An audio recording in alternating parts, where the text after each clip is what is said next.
ആദ്യം രാമക്ഷേത്രം, പിന്നെ പാർലമെൻറ്റ് മന്ദിരം. ഇത് രണ്ടും പ്രധാനമന്ത്രി നരേന്ദ്രമോദിയുടെ അഭിമാന പദ്ധതികളെന്ന് വേണമെങ്കിൽ പറയാം. രാമക്ഷേത്രം കേന്ദ്ര സർക്കാരിൻ്റെ അല്ലെങ്കിൽ പോലും. പക്ഷേ ഇപ്പോൾ റീസെൻ്റ്ലി ഉള്ള വാർത്തകൾ രാമക്ഷേത്രത്തിന് പിന്നാലെ പാർലമെൻറ്റും ചോരുന്നു എന്നാണ്. ഒരു എഞ്ചിനീയറായ ടി ജിക്ക് എന്താ പറയാനുള്ളത്? അത് വലിയ കൺസ്ട്രക്ഷൻസിലൊക്കെ സംഭവിക്കുന്ന ഒരു ഡിഫക്റ്റാണത്. സംഭവിച്ചു കൂടാത്തതുമാണ്. വലിയ കൺസ്ട്രക്ഷനാണ് അതുകൊണ്ട് ചോർന്നു എന്ന് പറയുന്നതിനകത്തൊന്നും ന്യായമില്ല. ആ കൺസ്ട്രക്ഷനിൽ കാണിച്ച അശ്രദ്ധ. ഇപ്പോൾ പാർലമെൻറ്റ് സെക്രട്ടേറിയറ്റ് പറഞ്ഞിരിക്കുന്നത് 2 ഗ്ലാസ് തമ്മിൽ ഗ്ലാസിൻ്റെ മേൽക്കൂരയിട്ടു നാച്ചുറൽ ലൈറ്റ് കിട്ടാനായിട്ട് ലോബിയിൽ. അപ്പോൾ ഗ്ലാസ് തമ്മിൽ യോജിപ്പിക്കുന്ന അഡ്ഹെസീവ് പശ അത് ഇളകിപ്പോയി. ഡിസ്പ്ലേസ്ഡ് എന്നൊക്കെ വലിയ വാക്കാണ് ഉപയോഗിക്കുന്നത്. സംഭവം അത് ഇളകിപ്പോയി. അതൊരു ക്വാളിറ്റി ഉള്ളതായിരുന്നില്ല, അതുകൊണ്ടാണ് അത് ഇളകിപ്പോയത്. മഴ പെയ്തപ്പോൾ അത് ഒലിച്ചുപോയി. അപ്പോൾ അതിൻ്റെ ഇടയ്ക്ക് കൂടെ വെള്ളം താഴത്തേക്ക് വീണു. താഴെ വല്ല ബക്കറ്റോ അലൂമിനിയം കലമോ ചരുവോ എന്തെങ്കിലും വെക്കണം. ഇതൊന്നും പാർലമെൻറ്റിലില്ല. പിന്നെ ആരുടെയെങ്കിലും വീട്ടിൽ നിന്ന് കൊണ്ടുവന്ന് അല്ലെ ക്യാൻറ്റീനിൽ നിന്നോ എല്ലാം കൊണ്ടുവന്ന് അല്ല ആവശ്യത്തിന് നാണക്കേടായി. അല്ല അത് അങ്ങനെയാണ്. വലിയ വലിയ മഹാന്മാർ വരെ പഴത്തൊലിയിൽ ചവിട്ടിയാണ് വീഴാറുള്ളത്. വീഴും, അത് കഴിഞ്ഞ് അവരെണീറ്റ് പോയിരുന്നു. വലിയ ഇഷ്യൂ ഒന്നും ആവില്ല. 3-4 ദിവസത്തേക്ക് പ്രതിപക്ഷത്തിന് പറഞ്ഞ് ചിരിക്കാൻ ഒരു കാരണം. പിന്നെ ഇടയ്ക്കിടയ്ക്കിട്ട് കുത്താൻ ചിരിക്കുന്ന മാത്രമല്ലോ, ജനങ്ങൾക്കിടയിലായിട്ടൊരു മെസ്സേജ് കൺവേ ചെയ്യത്തില്ലേ? പോകുമല്ലോ. നെഗറ്റീവ് ഇമ്പാക്റ്റ് എന്തായാലും ഉണ്ടാവും. അത് പരിഹരിക്കാൻ പറ്റുന്നതല്ല. അങ്ങനെ അത് പരിഹരിക്കാൻ പറ്റുകയില്ല. ആ ചോർച്ച പരിഹരിക്കാൻ പറ്റും, പക്ഷേ ഈ ഉണ്ടായ ഡാമേജ് പരിഹരിക്കാൻ പറ്റില്ല. പിന്നെയും ഇത് അനാവശ്യത്തിനുമൊക്കെ ആൾക്കാർ പറഞ്ഞുകൊണ്ടിരിക്കും. അതൊക്കെ ശ്രദ്ധിക്കേണ്ടതാണ്. അത് ഈ ഇമ്പോർട്ടൻറ്റ് ബിൽഡിങ്സൊക്കെ കെട്ടുമ്പോൾ അത് വളരെ പെർഫെക്റ്റായിട്ട് മൈന്യൂട്ടായിട്ട് സൂപ്പർവൈസ് ചെയ്ത് ലീക്ക് ഉണ്ടാവില്ല എന്നൊക്കെ ഉറപ്പുവരുത്തി. ഡൽഹിയുടെ പ്രത്യേകത എന്താണെന്ന് വെച്ചാൽ കേരളത്തിലെ പോലെയല്ല, ഒരൊറ്റ മഴയങ്ങ് പെയ്യും. അതൊരു അരമണിക്കൂർ നിൽക്കും, ഭീമാകാരമായ മഴ. അത് കഴിഞ്ഞ് ഒരു 1-1.5 മണിക്കൂർ നിങ്ങൾക്കൊരു ഇളവ് കിട്ടും. ഉത്തരേന്ത്യൻ മഴ അങ്ങനെയാണ്. നമ്മുടെ മഴ ഇപ്പം അങ്ങനെ ആയി. നമ്മുടെ മഴ ഏകദേശം അങ്ങനെ ആയിരുന്നു. പിന്നെ കാലവർഷം അങ്ങനെ ആയിരുന്നു. നമ്മളുടെ തുലാവർഷം നിന്ന് പെയ്യുമല്ലോ. ഒരു വൈകുന്നേരം ഒരു 5-5:30 ആകുമ്പോൾ തുടങ്ങി കഴിഞ്ഞാൽ പിറ്റേ ദിവസം രാവിലെ വരെ പെയ്തുകൊണ്ടേയിരിക്കും. എന്നാൽ മുഴുവൻ പെയ്ത് തീരുകയില്ല. അങ്ങനെയാണ് തുലാവർഷത്തിൻ്റെ ഒരു സ്വഭാവം. കാലവർഷം വളരെ ശക്തമായിട്ട് പെയ്യും, നിൽക്കും, പിന്നെ ശക്തമായിട്ട് പെയ്യും, നിൽക്കും. കാലവർഷത്തിൻ്റെ പ്രത്യേകത. അപ്പം നമ്മുടെ ഏകദേശം കാലവർഷം പോലെയാണ് ഡൽഹിയിലെ മഴയൊക്കെ. പക്ഷേ ഈ 2 മഴകൾ തമ്മിലുള്ള ഗ്യാപ്പ് കൂടുതലാണ്. ഇപ്പോൾ ഒരൊറ്റ മഴ പെയ്ത് കഴിയുമ്പോൾ പെട്ടെന്നൊന്നും ഇത് ചോരില്ല. വെള്ളം ഇടയ്ക്കൂടെയൊക്കെ ഇറങ്ങി പതുക്കെ വരണമല്ല.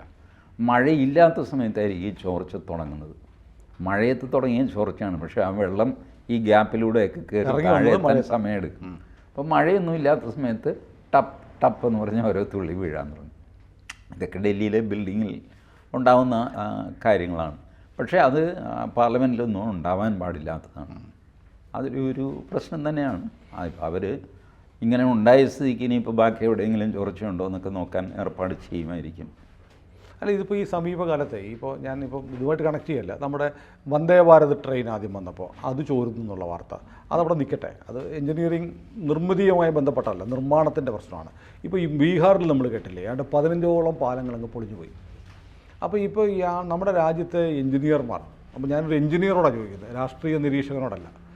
ഈ പണിയിലൊക്കെ ഒരു പെർഫെക്ഷൻ്റെ കാര്യത്തിൽ, അതിൻ്റെ ലൈഫിൻ്റെ കാര്യത്തിലൊക്കെ, അല്ലെങ്കിൽ അതിൻ്റെ പെർഫോമൻസിൻ്റെ കാര്യത്തിലൊക്കെ ഒരു വീഴ്ച വരുന്നുണ്ടോ, ശ്രദ്ധക്കുറവുണ്ടാവുന്നുണ്ടോ? അത് 70കളിൽ ബീഹാറിൽ ബാഗ്മതി നദിയിലേക്കൊരു ട്രെയിൻ വീണു. വലിയ അപകടമായിരുന്നു അത്. അന്ന് OV വിജയൻ അതിനെപ്പറ്റി എഴുതിയിരുന്നു, ഞാനെന്തിന് കാര്യക്ഷമത കാട്ടണം ഇതായിരുന്നു ആ ലേഖനത്തിൻ്റെ തലക്കെട്ട്. OV വിജയൻ എന്ന് മലയാള നാട്ടിൽ ഇന്ദ്രപ്രസ്ഥം എന്ന് പറയുന്ന പങ്ക്തി എഴുതിക്കൊണ്ട് അതിലാണെന്നാണ് എൻ്റെ ഓർമ്മ. അപ്പോൾ അതിൽ OV വിജയൻ പറഞ്ഞു, ഈ പൊതുവെ മൂല്യങ്ങൾ സമൂഹത്തിൽ കുറഞ്ഞു വരുമ്പോൾ ക്രിട്ടിക്കൽ ജോലികൾ ചെയ്യുന്ന ആൾക്കാർ, എൻജിനീയർ, ഡോക്ടർ, ഇവരുടെയൊക്കെ എഫിഷ്യൻസി കുറയും. ഞാൻ കാര്യക്ഷമത കാണിച്ചിട്ട് പ്രയോജനമൊന്നുമില്ല. ജനങ്ങൾക്ക് എന്നോടൊരു സ്നേഹവുമില്ല, മേലധികാരികൾക്ക് എന്നോട് ദേഷ്യമാണ് താനും. കാരണം ഇയാൾ ഡിസിപ്ലിനറിയനാണ്, ഇയാൾ കൈക്കൂലി വാങ്ങുന്നില്ല, ഇയാളെ കൊണ്ട് പാകെ കൂടെ വിഷമിച്ചു ഡിപ്പാർട്ട്മെൻറ്റും മേലധികാരികളും രാഷ്ട്രീയക്കാരുമെല്ലാം. ജനങ്ങൾക്കും വേണ്ടത് അല്പസ്വല്പം വഴങ്ങുന്ന ആളെയാണ് ജനങ്ങളും ആഗ്രഹിക്കുന്നത്. അല്ലാതെ ഇങ്ങനെ വളരെ ഹൈലി ഡിസിപ്ലിൻഡ് ആയിട്ടുള്ള 1-2 പേരെയൊക്കെ ജനം അപ്രീഷിയേറ്റ് ചെയ്ത് കയറ്റിവിടും. എല്ലാവരും അങ്ങനെ ആകുന്നത് ജനങ്ങൾക്കും ഇഷ്ടമൊന്നുമില്ല. കാരണം ജനങ്ങളും അല്പസ്വല്പം അഴിമതിക്കാരാണ്. കോർപ്പറേഷൻ്റെ പഞ്ചായത്തിൻ്റെ പുറമ്പോക്ക് മാന്തി എടുക്കുക, ആരും അറിയാതെ കല്യാണമൊക്കെ എടുത്തു കഴിയുമ്പോൾ പോസ്റ്റിൽ നിന്ന് ഡയറക്റ്റ് ലൈൻ വലിച്ചിട്ട് വീട്ടിൽ വലിയ ഇലുമിനേഷൻ നടത്തുക, ഇതൊക്കെ നമ്മളൊക്കെ അത്യാവശ്യമൊക്കെ ചെയ്യുന്നവരാണ്. അപ്പം അതിനൊക്കെ വഴങ്ങുന്നൊരു ഉദ്യോഗസ്ഥൻ. ഉദ്യോഗസ്ഥനെന്ന് പറഞ്ഞു കഴിഞ്ഞാൽ നമ്മളുടെ ആവശ്യങ്ങൾ നടത്തി കൊടുക്കുന്നവനും മറ്റുള്ളവരുടെ ആവശ്യത്തിന് പാരവഹിക്കുന്നവനുമാണ് മാതൃകാ ഉദ്യോഗസ്ഥൻ ജനങ്ങളുടെ ദൃഷ്ടിയിൽ. നമുക്കവിടെ ആളുണ്ടെന്ന് ഞാൻ ചെയ്യിച്ചു തരാം. അല്ല, അവൻ്റെ പണിയിപ്പിക്കാം, അവനൊരു പണി കൊടുപ്പിക്കാം, നമുക്ക് ആളുണ്ട്. അതുപോലെ മറ്റവനിട്ട് പണി കൊടുക്കുക, ഇതൊക്കെ ചെയ്യുന്ന ഉദ്യോഗസ്ഥന്മാരെയാണ് പൊതുവെ ജനങ്ങളും ഇഷ്ടപ്പെടുന്നത്. അത്യപൂർവം അങ്ങനെ അല്ലാതെ രക്ഷപ്പെടുന്ന ആൾക്കാരുണ്ട്. എല്ലാവരുമായിട്ടും ജനങ്ങളോടും രാഷ്ട്രീയക്കാരോടും മല്ലടിച്ച് അതേസമയം ആരെയും വെറുപ്പിക്കാതെ ഒരു പ്രത്യേക സ്റ്റേച്ചർ എത്തിക്കഴിഞ്ഞാൽ പിന്നെ രാഷ്ട്രീയക്കാർക്കും ഇയാളെ തൊടാൻ പേടിയാകും. ഇങ്ങനെയൊക്കെ വരുന്നവർ അത്യപൂർവമാണ് ജീവിതത്തിൽ. ബാക്കിയുള്ളവരൊക്കെ സാധാരണ പോലെയാകും. അപ്പോൾ അങ്ങനെ ഈ എഫിഷ്യൻസി എന്ന് പറയുന്നത് കുറഞ്ഞു വരും. സൂപ്പർവൈസിങ് അത് അവൻ ചെയ്തോളൂന്ന് എന്ത് വരാനാണ്, അതൊന്നും കുഴപ്പമൊന്നുമില്ല, അതൊക്കെ മതി.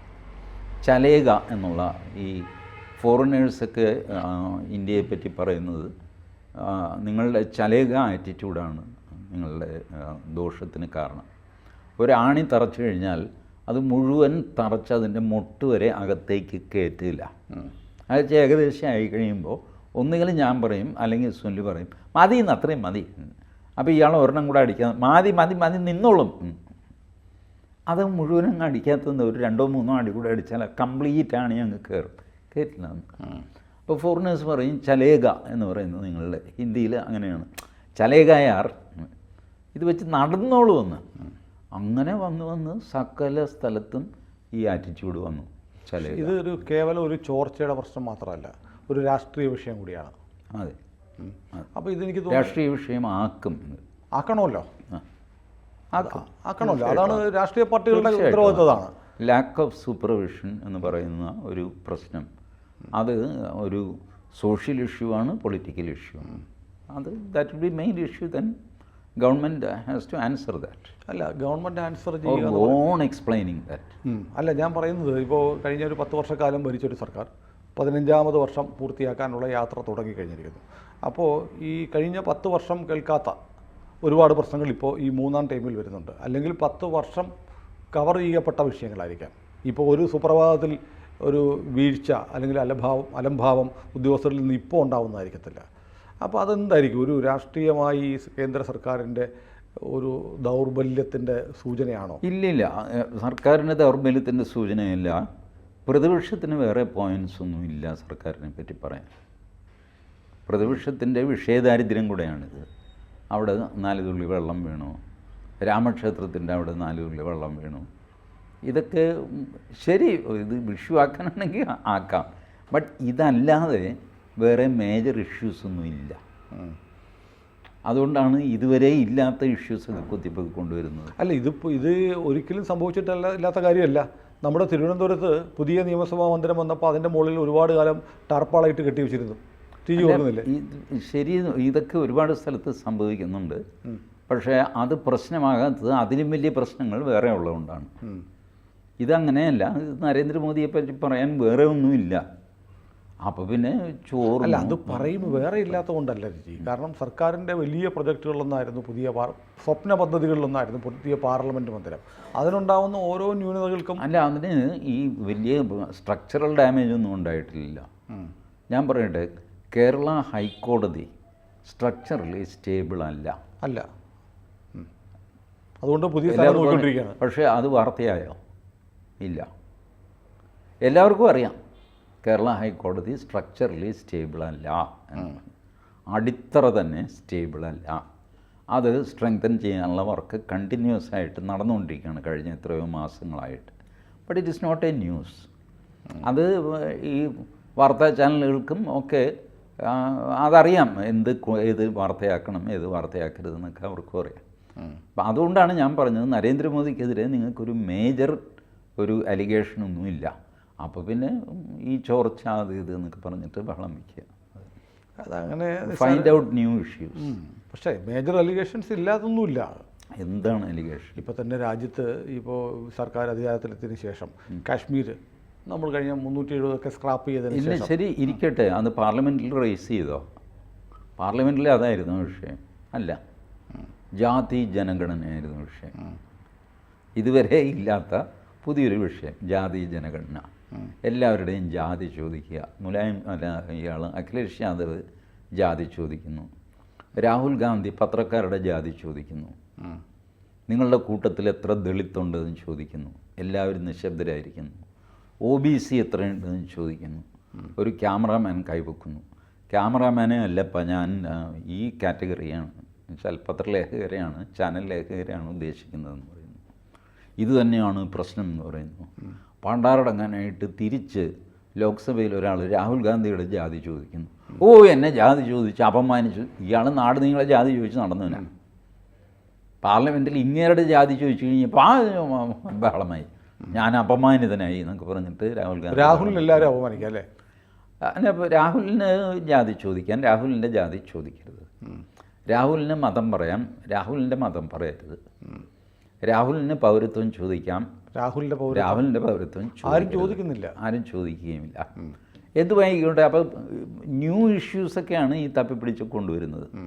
അല്ലാതെ അഡ്മിനിസ്ട്രേറ്റീവ് ഫെയിലിയർ എന്ന് പറഞ്ഞിട്ട് ഒരു സാധനം, അല്ലെങ്കിൽ കറപ്ഷൻ എന്ന് പറയുന്ന സാധനം, ഇതൊന്നും മോദിയെ പറ്റി പറയാൻ അവർക്കില്ല. അപ്പോൾ പിന്നെ ഈ ചോർന്നു ഇങ്ങനെയൊക്കെയുള്ള കാര്യങ്ങൾ. ഇനി അത് എവിടെയെങ്കിലും ചവറ് കൂടി കിടപ്പുണ്ടെങ്കിൽ അത് കാണിക്കും. ഇങ്ങനെയൊക്കെ എന്തെങ്കിലുമൊക്കെ വേണ്ടേ ഒരു സാധനം പറയാനായിട്ട്. അതുകൊണ്ട് പക്ഷേ ഈ പ്രതിപക്ഷം ചോദിക്കുന്ന അല്ലെങ്കിൽ രാഹുൽ ഗാന്ധി ചോദിക്കുന്ന ഇതിന് ഒരുപാട് സ്പേസ് കിട്ടുന്നുണ്ട്, അതിൽ കുറച്ച് കാര്യമൊക്കെ ഉണ്ടെന്ന് ആൾക്ക് തോന്നുന്നു. See the narrative is being run by Rahul Gandhi.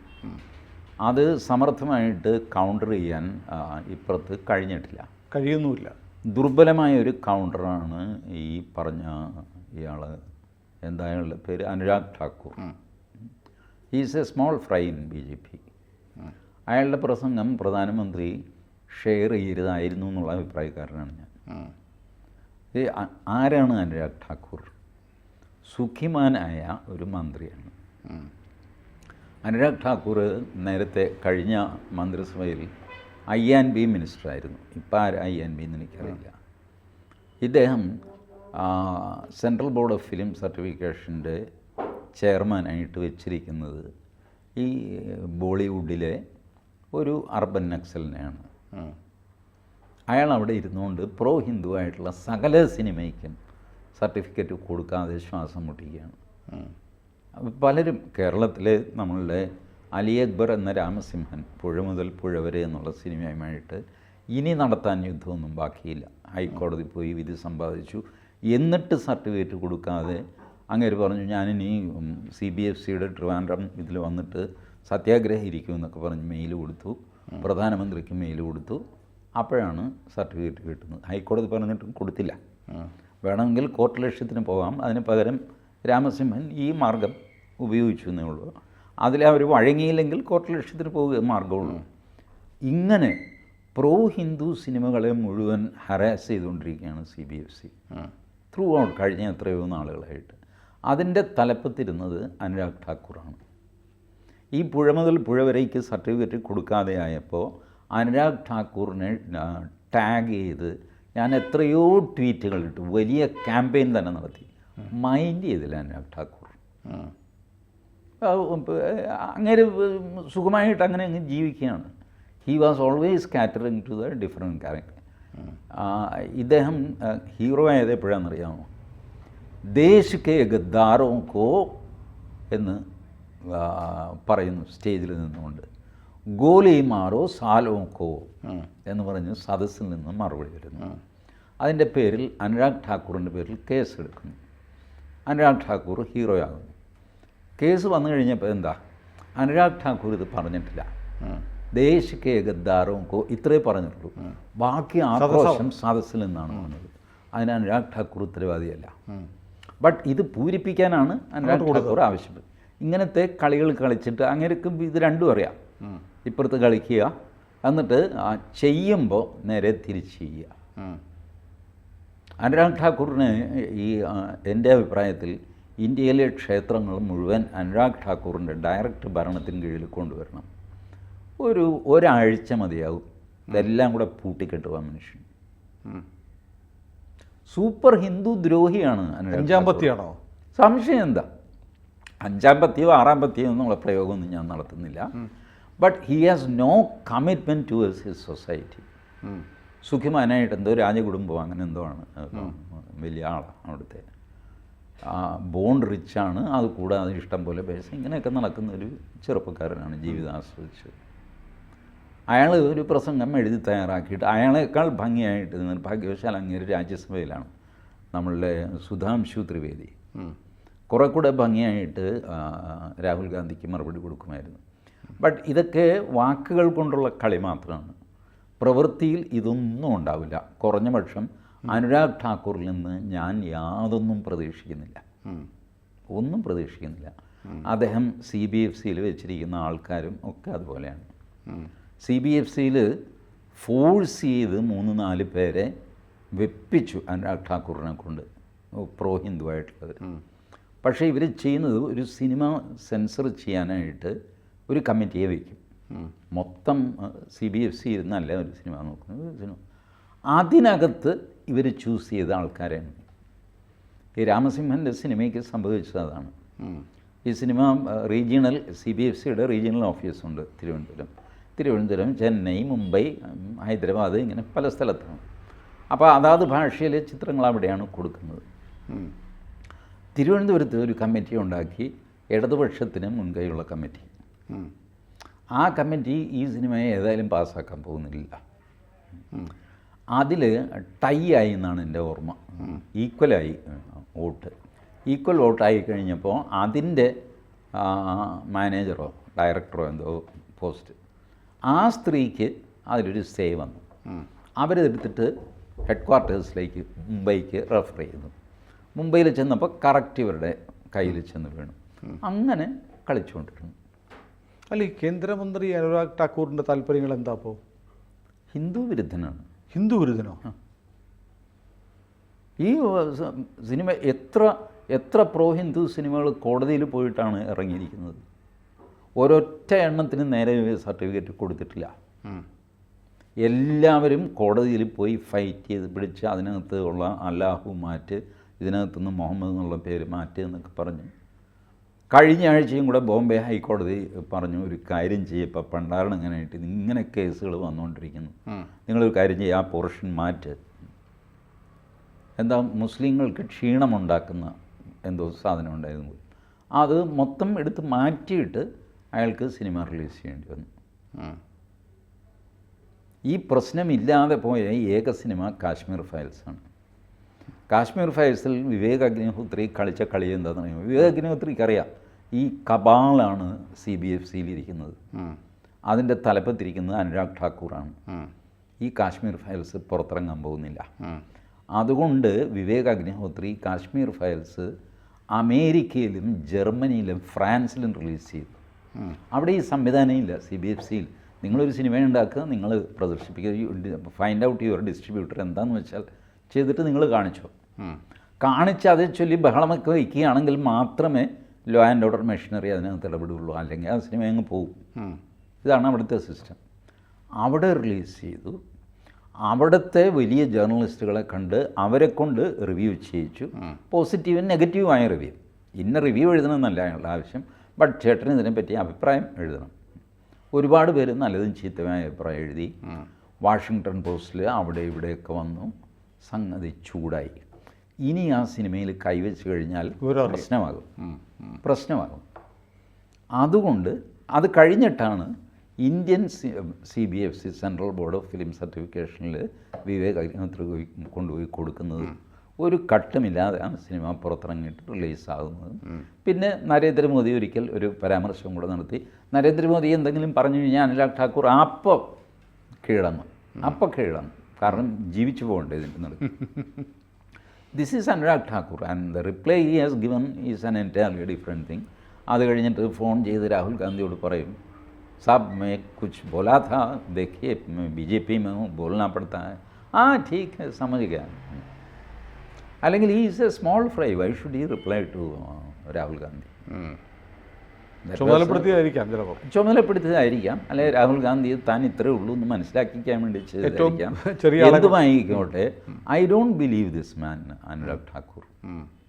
Going by his track record ഞാൻ പറയുകയാണ്, എനിക്കങ്ങനെ യാതൊരു പരിചയമില്ല. അതുകൊണ്ട് പേഴ്സണലി ഒരു വിരോധമോ സംഗതിയോ ഒന്നുമില്ല. ഏതായാലും നമ്മൾ പാർലമെൻറ്റിൽ തുടങ്ങി പാർലമെൻറ്റിലെത്തി. അപ്പോൾ ഇതുപോലത്തെ ഇഷ്യൂസ് ആരും മൈൻഡ് ചെയ്യുന്നില്ല.